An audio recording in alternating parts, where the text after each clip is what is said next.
Counting ముహూర్తం సమీపిస్తున్న కొద్దీ రాజకీయ ఉత్కంఠ పతాక స్థాయికి చేరుకుంది.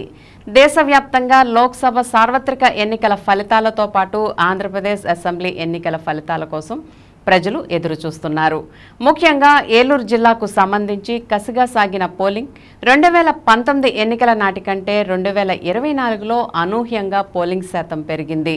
సంక్రాంతి పండుగకు సొంతూళ్లకు ఎలా వస్తారో అంతకంటే ఉత్సాహంగా రాష్ట్రేతర ప్రాంతాల నుంచి తరలివచ్చిన ప్రజలు కసిగా ఓటు వేయటం వల్ల పోలింగ్ శాతం దాదాపు 82% చేరుకుంది.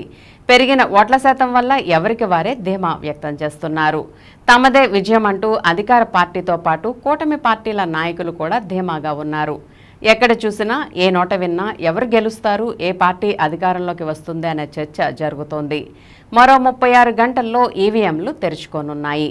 అభ్యర్థుల భవితవ్యం బయటపడుతుంది. కూడికలు, తీసివేతలు, లెక్కలు వేసుకుంటూ అభ్యర్థుల అనుచరులు తలలు పట్టుకుంటున్నారు. మే 13వ తేదీన పోలింగ్ జరిగితే ఓట్ల లెక్కింపు 20 రోజుల అనంతరం జూన్ 4వ తేదీన జరుగుతుంది. పోలింగ్ జరిగిన నాటి నుండే ఎవరు గెలుస్తారో అన్న ఉత్కంఠ అభ్యర్థులతో పాటు సామాన్య ప్రజల్లో కూడా నెలకొంది. ఇక జోరుగా బెట్టింగులు జరిగాయి, ఇంకా కొనసాగుతూనే ఉన్నాయి. కౌంటింగ్కు సంబంధించి ఏర్పాట్లలో అధికార యంత్రాంగం నిమగ్నమై ఉంది.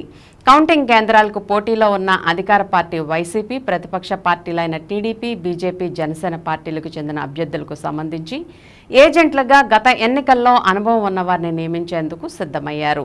4వ తేదీ ఉదయం 8 గంటలకు పోస్టల్ బ్యాలెట్ లెక్కిస్తారు.